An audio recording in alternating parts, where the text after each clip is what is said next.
Hello and welcome to Starting Points, where one thing leads to another.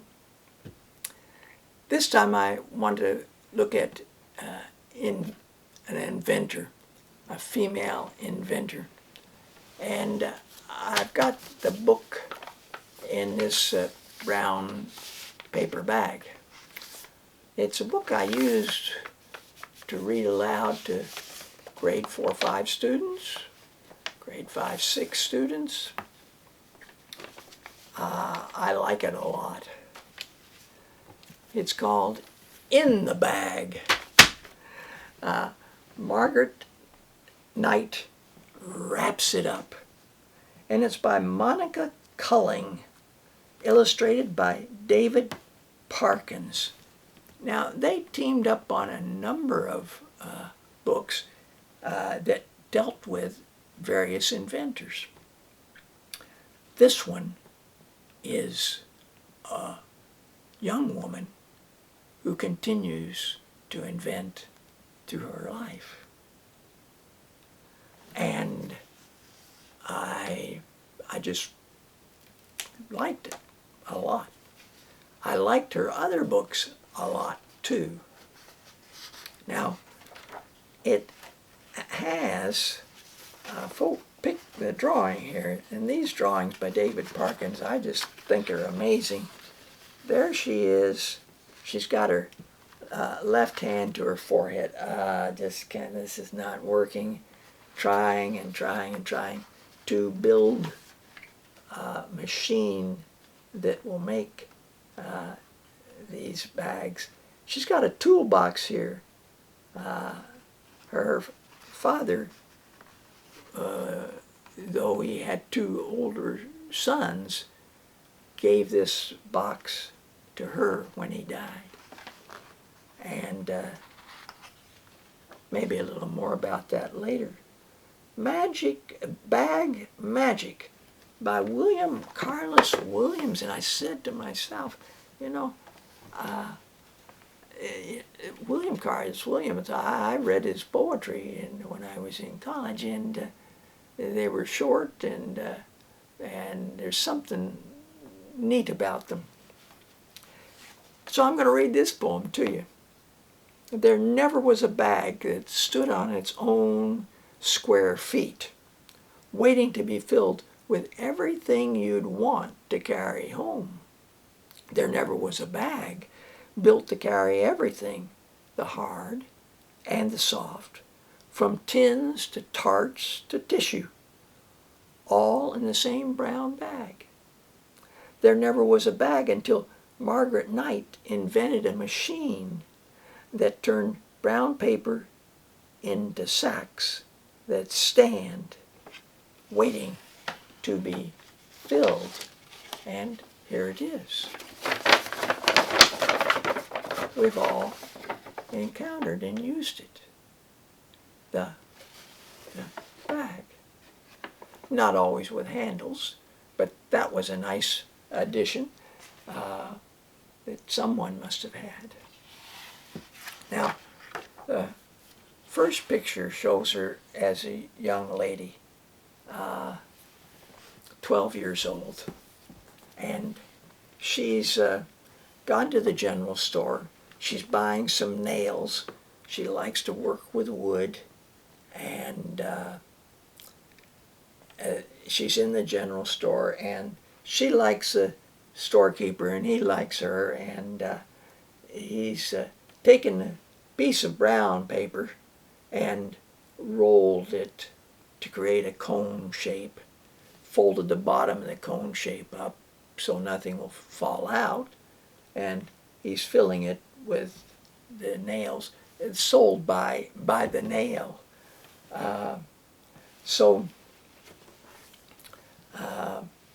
That's a neat starting point. I've been in general stores like this in different places, and her father died when she was 3. The family moved to Manchester, New Hampshire, where Maddie's 2 older brothers, Charlie and Jim, worked long, hard days in the cotton mill by the time Maddie was 12, she had a job there too. So that was very much the, the way things rotated. The mother would get the job in the mill. For that to happen, laws were passed to creating schools, and the schools were co-ed, and then the law required children to go to these schools, which then freed the mother up to work, to earn money, to help with paying for food and whatever. And so it was common for children to work in factories.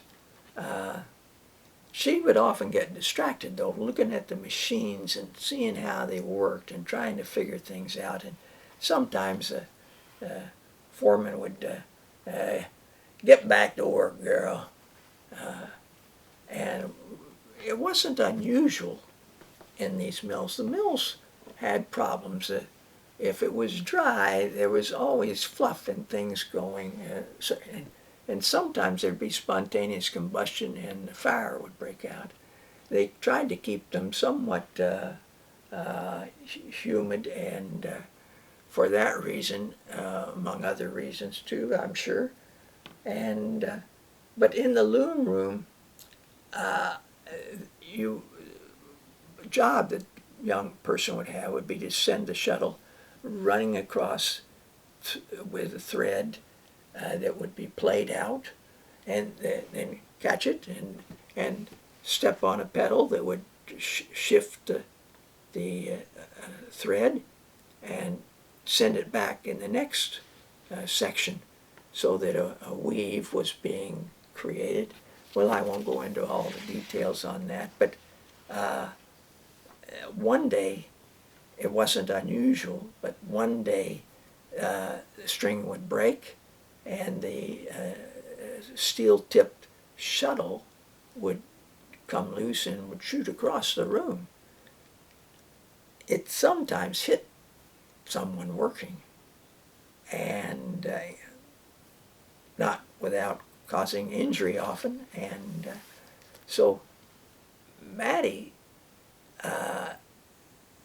starts to write in her notebook for months on trying to find an idea, until she says, "I've got it, Eureka." And she showed the sketch to the shuttle cover to the factory boss. He couldn't believe it. What a great idea. And that was her first invention. Now, she was never paid a penny for it because she was too young to register a patent. But people knew about her and would remark about her and know that she had played a part like this. Now, not everybody was favorable. Here's the shopkeeper's wife that doesn't think that girls should have anything at all to do with inventions and about machines. That's not for girls to do. But she's 1868. She's 30 years old. She's not married. She doesn't have children. She's working in a paper bag factory in Springfield, Massachusetts. Was happiest in the evenings, dreaming up designs for new machines. And there's her father's really amazingly designed use of space. Keep tools from shuffling about and staying in position, knowing where you'd find the tool, and keeping blades sharp and things like that as well. So whenever she used, like the plane, she was felt close to her dad. She didn't have many years, only 3 when he died, so it was a memory. Now, she was making these flat bottom bags that could stand, and she just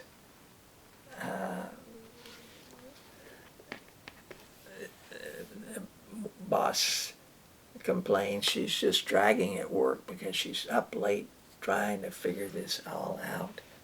And she does mention that, well, if my idea works, a mill will make more money. Oh.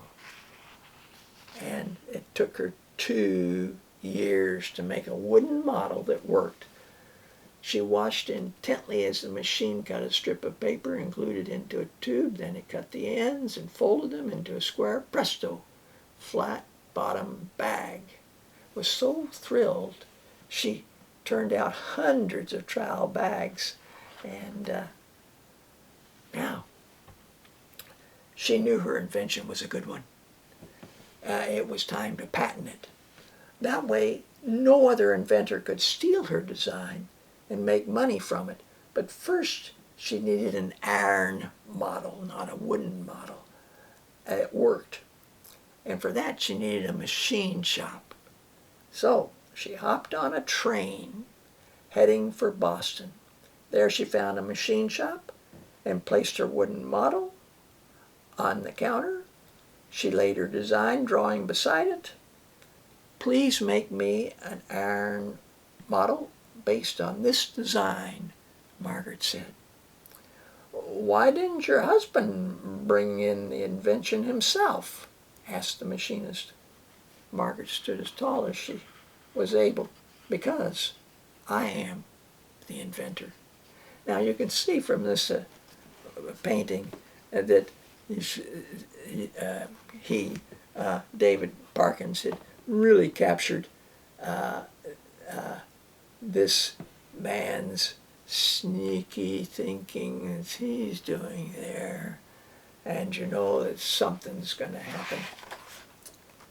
Well, when she goes to the patent office, she's told that someone else has recently brought in a patent for this.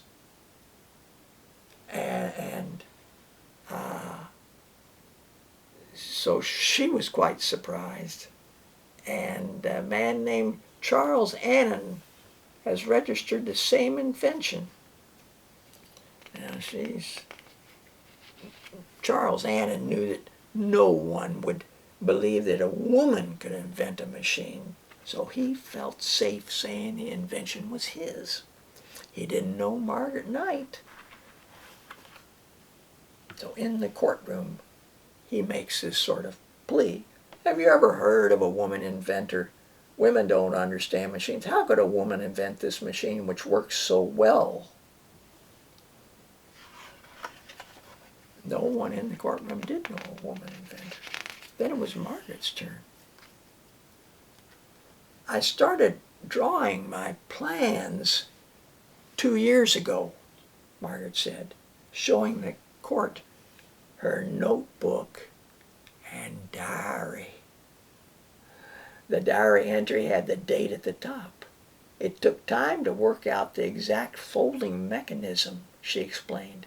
Then I needed to make a wooden model that worked. It was clear that Margaret Knight knew exactly what she was talking about. Finally, the judge announced, the patent for this paper bag machine belongs to Margaret Knight. Her idea is one of simple genius. Well, she'd won her case and she got her first patent. Later on, she has, by the time she dies in 1914, she had 90 inventions to her name and over 20 patents. She'd founded the Eastern Paper Bag Company and that gave her time to work on her inventions. Now, options for women in math, well, they're there too. One thing you can do is do the book yourself. Well, there's no doing a book just by yourself. I mean, you have an illustrator, you're working with a company, and so most time people make acknowledgments. I'd like to acknowledge my debt to Irving M. Copey, Introduction to Logic, to Master Puzzle Maker Henry Ernst Dudeny, and to Martin Garner, and to Fred Shura, and then other people who have looked at her puzzles and have maybe made comments and suggestions, and she, of course, the person at the editorial guidance that she got from her editor, so these are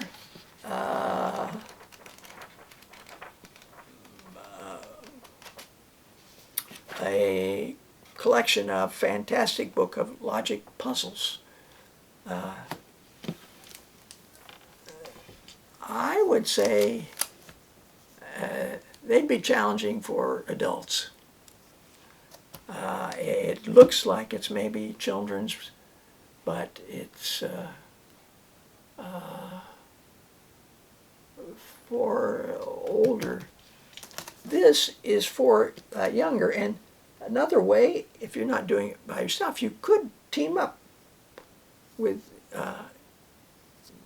your husband if you were married. And that's what Peggy did. She teamed up with Irving and Peggy Adler. Teamed up, put together this book of puzzles and riddles, and this book looks like this. This would be for with answers in the back to help. This would be for